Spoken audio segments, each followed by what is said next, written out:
Hi there, this is lecture 15 on section 3.6 on quadratic functions. So first of all, we want to recall that a quadratic function has the following form. Now I'm going to write it as y equals because we're going to be talking about the graph. So y equals ax squared plus bx plus c. Key concept here is that it's got to have a square in it. No higher powers than a square.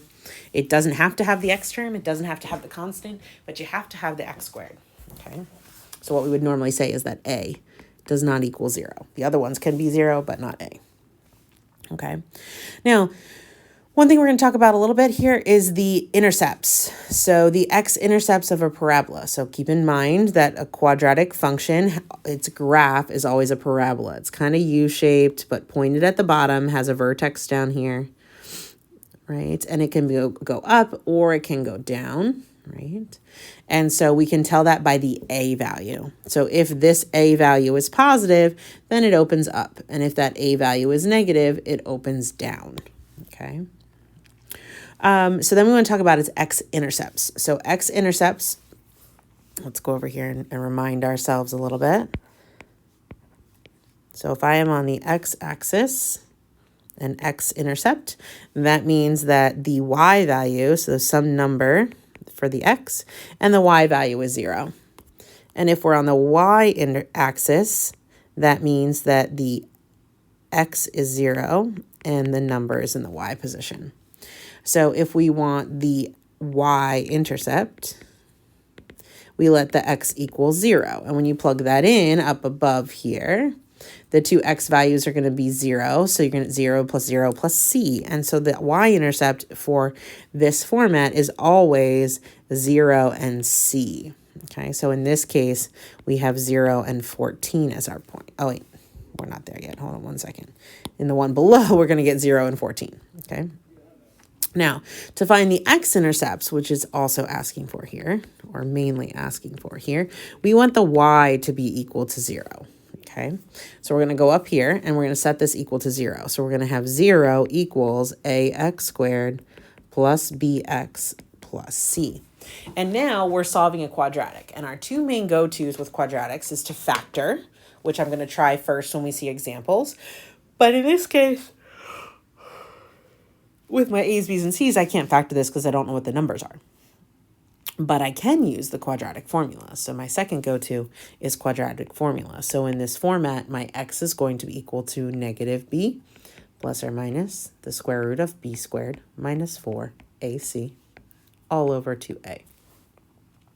Now, what's interesting about this is that means that we have three different scenarios for what our x-intercepts could look like.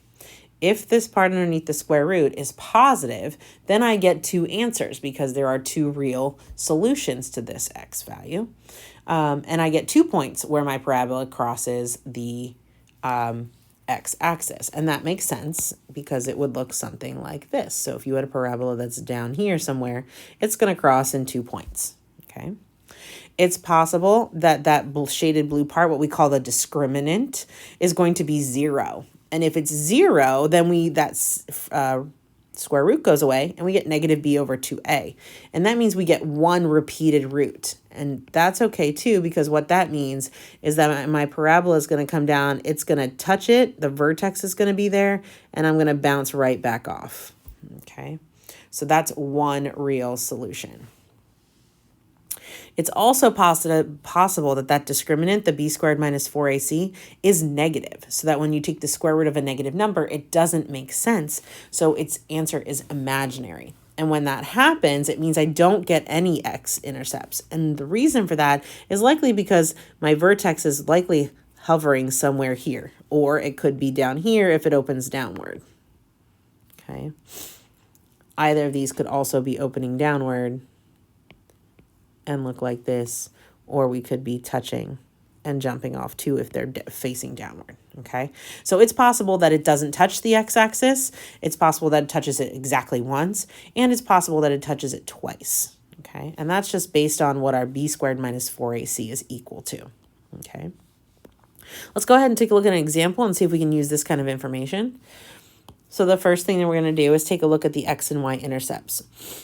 So the x let's start with y. Y-intercept is when x equals 0. And if x equals 0, then we get y equals 14. So we get the point 0, 14 on our graph. Okay. The x-intercepts come from when the y is equal to 0. So we're going to solve this. Set 0 equal to x squared minus 5x plus 14. I can try to factor this one, but it's not going to work for me. It's super close. If I look at 14, I'm thinking 2 and 7, but that only works if it's negative 14, if I can make the 7 negative and the 2 positive. So this one's not factorable. So let's go ahead and use that quadratic formula. So we know that our a is 1 here, our b is negative 5, and our c is 14. So if we want our x-intercepts, we have the opposite of b, which would be positive 5, plus or minus the square root of b squared is 25, minus 4 times a, which is 1, so I'm not going to write it, times c, which is 14, all over 2 times 1, which is 2. This is going to give me 5 plus or minus the square root of 25 minus 56, all over 2. And what happens here is we get a negative 31 under that square root. So there are no x-intercepts because that value underneath the radical doesn't make sense. Okay, so no x-intercepts. And so that means I only have 1 point to work with. So I want to get a couple more. And I'm just going to highlight so that I can make it easier for my eye to go right to my equation when I'm plugging things in. So I'm going to go ahead and get a couple of other points because when our x and y intercepts fail us, we go back to the drawing board. So we know so far that 0 and 14 is a point. So I'm going to try 1, negative 1, 1, 2, negative 1, negative 2. And we're plugging in up here. So if we plug in 1, it gives us 1 minus 5 plus 14. And that's going to be 10. If we plug in 2, that's going to be 4 minus 10 plus 14. I'm plugging into the yellow up there. Let's see, that gives me 8. Negative 1, if I square that, that's positive 1 plus 5 plus 14. And that's going to get big pretty quickly. So that's 20. Negative 2 squared would be 4 plus 10 plus 14. And again, that one's going to be much bigger, so 28. What I'm typically looking for is I'm trying to find out when I get repeat values. That way I can kind of see some symmetry. I'm going to go ahead and erase these and see if we can get a couple more values. So I'd like to find values that are closer to 0. We know we're not going to get numbers at or below 0, but we can try to get some that are closer to 0 to see if I can find that bottom point. So let's try a couple more. I was headed, they were getting smaller as I went from 0, 1, 2. So let's try 3 and 4 as well. So if I plug in 3, that's 9 minus 15 plus 14. And that's going to be 8. Okay, so that's good. The fact that I get 2 8s is good. That's seeing some symmetry there. And when I plug in 4, I get 16 minus 20 plus 14. And that's going to be 10. And so again, we've got more of that symmetry because I've got 1, 10, and 4, 10. So that should be able to help me find my vertex. Okay. Okay, so let's go ahead and graph these points then. Whoops, sorry, it's jumping around on me a little bit. And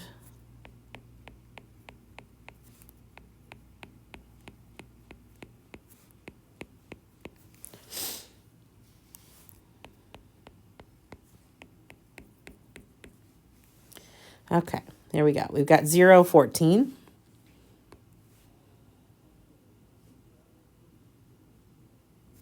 So all the way up here. 1, 10.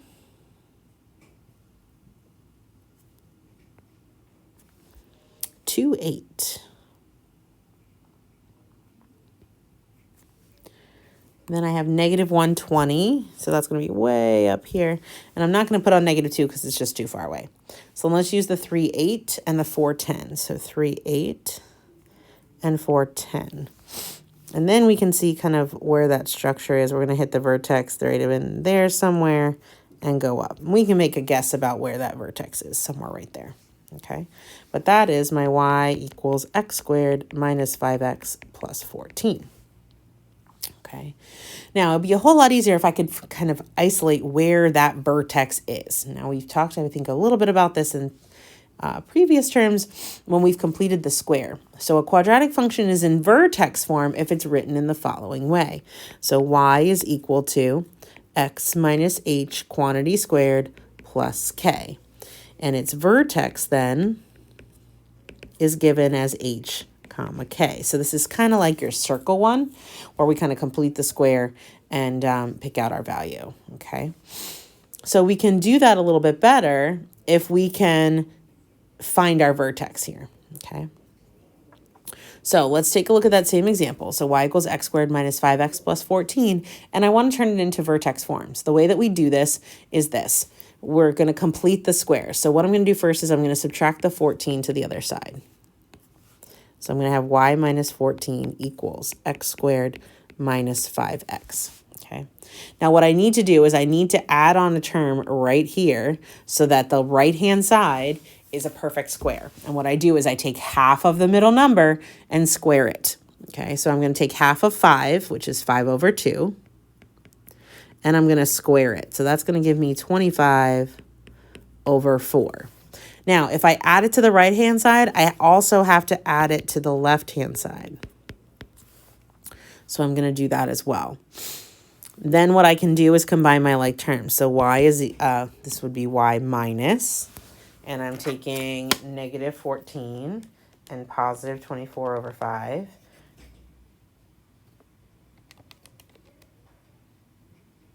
And that's going to give me 7.75. If you want to stick with fractions, that's fine too. And over here on the right, we're going to rewrite this as something squared. And what we get is x minus whatever the middle term is over 2. So 5 over 2. Okay. And you can check to make sure it works. And then we're going to go ahead and add this 7.75 to the other side. And now I have y equals x minus 5 halves squared plus 7.75. 5 halves is, of course, 2.5. So if you want to switch that out, you can, so that we have all decimals. And that means that my center, or not my center, sorry, my vertex of my parabola is then at 2.5 and 7.75, right? The vertex, you can get the x-coordinate by setting this equal to 0 and solving. And then whatever number is being added back here becomes your second coordinate, okay? And so then we can check to see, is my vertex where we thought it was? So my vertex then, to graph it, once I know that, I can go to 2.5. And I can go up to 7.75, and there's my vertex. And then because the coefficient to my x squared is a positive number, I know it's going to open up from there. Okay, and so we can kind of get the same graph that we had up above. Okay. All right, so here's what we'll do. Graph the quadratic function. We're going to find its x-intercepts as well as its maximum value. Its maximum, this one, by the way, this one has a negative 3 instead of sitting in front of the x squared, and that means it's going to open downward, so we're going to get a maximum point at that vertex. So when it asks for maximum value, this is the same as finding the vertex. Okay, so we're going to first find its x-intercepts, because that's what it's asking us to do. So for x-intercepts, we're going to set that equal to 0. So negative 3x squared minus 6x minus 6. Now, I'm going to think about factoring this, but before I do, I can see that this has a negative 3 in common across the board. So I'm going to take out that negative 3 and get x squared plus 2x plus 2, right? And then I cannot factor that, so I'm going to have to use quadratic formula. So I can divide both sides by negative 3. And get 0 equals x squared plus 2x plus 2. And from here, I'm using my quadratic formula, where my a is 1 and both b's are 2's. So we're going to have x equals the opposite of b, plus or minus square root of 4 minus 4ac. 4 times 1 times 2 gives me 8 over 2. And right away we can see that I'm going to get a negative 4 underneath that square root. So there are no x-intercepts. Okay, so we know this is opening downward, so my vertex is going to be somewhere below the x-axis. Okay, now in order to find that vertex, we're going to have to complete the square. So we're going to take our y equals negative 3x squared minus 6x minus 3.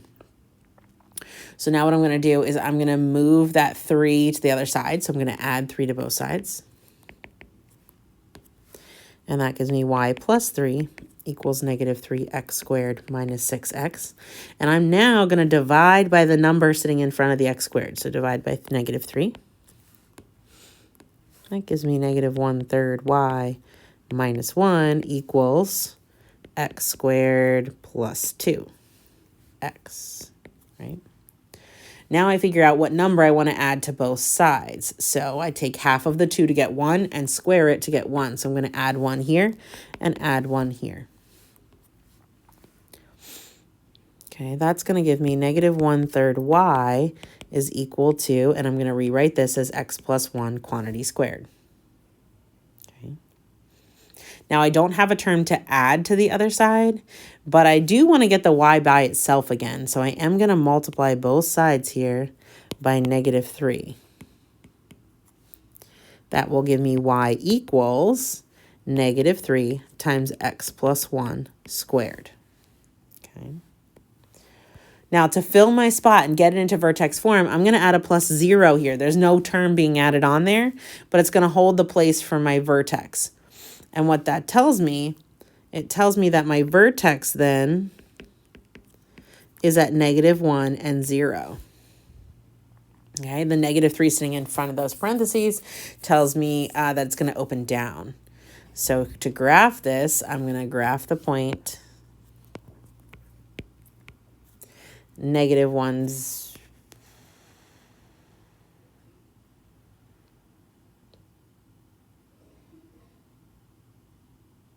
Hold on, something funky must have happened here.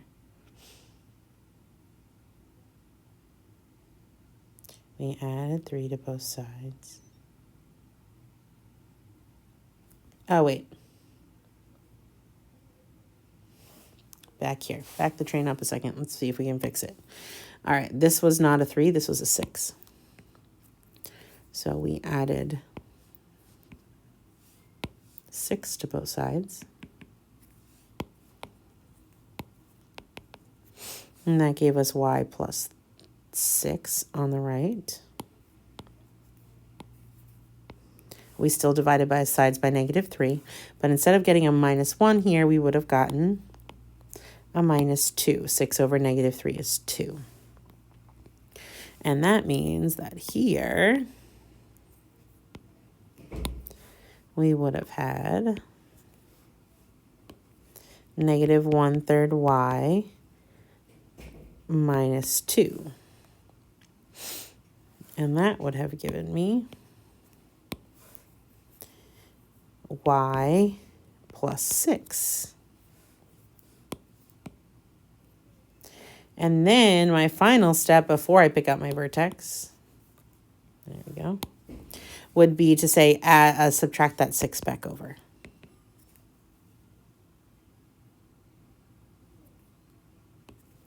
And that leaves me with y equals negative 3 times x plus 1 squared minus 6. Okay, so that is in proper vertex form. So then my vertex happens at negative 1 and negative 6. Okay.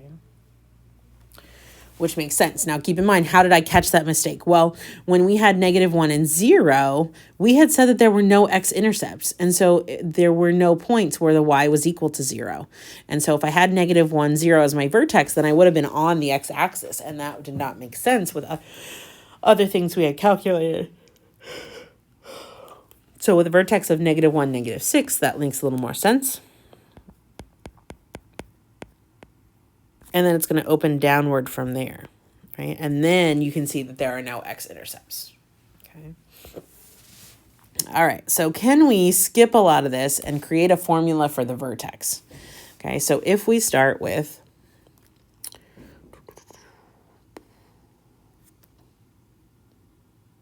y equals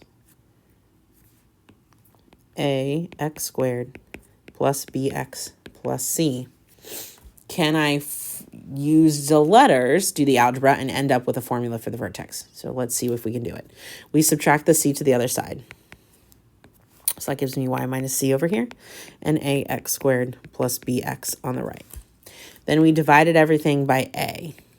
Oh, I feel like I missed something back here. Oh, no, I didn't. We're good. Okay, divide everything by a on both sides. Okay, so this is y minus c over a on the right, on the left, and this is x squared plus b over a times x. Okay.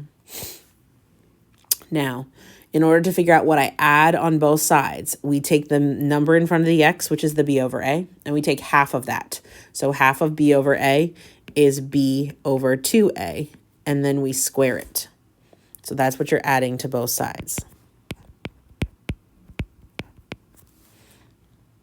Okay, so what that means is that we get y minus c over a plus b squared over 4a squared is equal to, when we rewrite the right-hand side, this is x plus b over 2a, right? It's always half of what's in front of the x squared. Okay, then we want to clear out all our denominators.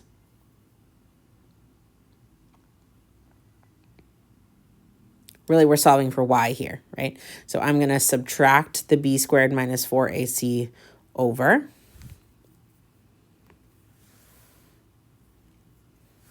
And that's going to give me the following. Y minus c over a equals x plus b over a squared minus b squared over 4a squared.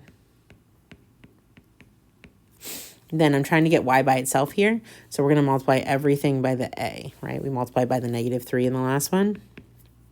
That's going to give me y minus c equals a times x plus b over a squared minus b squared over 4a, right? Because one of the a's cancels.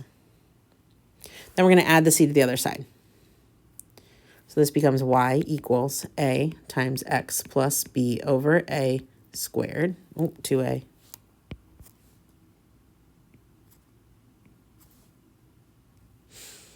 minus b squared over 4a plus c. We're adding that c to the other side. Okay, so what do we get?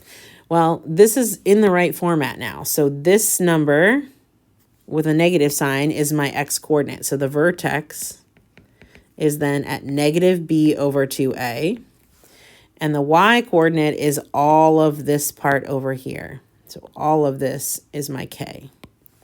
So negative b squared over 4a plus c. Okay, so it's a mess, but it's totally doable.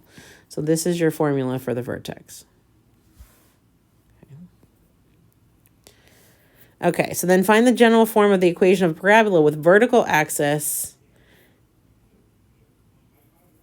with vertex 0, -2, and point 325. Graph the parabola. Okay, all right. So let's start by graphing it, because that I think is easiest. If we know that a point has a vertex of 0, -2, 0, -2 is here. And the point 325 just tells me another point to help me draw it. So it tells me how wide my parabola is. So 1, 2, 3, and we're going all the way up to 25. So 1, 2, 3, 4, 5, 6, 7, 8, 9, 10, 11, 12, 13, 14, 15, 16, 17, 18, 19, 20, 21, 22, 23, 24, 25. So it's way up here. So it's a very skinny parabola. And then we make it symmetric, right? So there's my parabola. To form the equation, I already know the vertex, right? And so that's all I really need to know to form my general form. So in vertex form, we know that it's x minus h squared plus k. So this is y equals, let's see. And really, there's also a number in front here, right? So I kind of skipped over this part above, but this is a times x minus h squared plus k. And what that means is that my h and k, I know what those values are. So I have some value a, and my h is, let's see, the vertex is 0, so x minus 0 squared, plus the k value is -2. So far I have y equals a times x squared plus -2, or -2. And then what I do is I can use that second point, the 325. That's going to help me find this value right here. Okay, so if I plug in 3 and 25, so y is 25. The a is what I'm solving for. X is 3, so this is times 9 minus 2. And I can solve for that a. So we can add 2 to both sides to make it 27. And then we can divide by 9 to get a equals 3. And that tells me that I have a final equation of y equals 3x squared minus 2. Okay, so I didn't include that the a value out in front because a lot of times that we don't have a number in front of the x squared, but you can. It's an important part to include when we're finding the equation. Okay.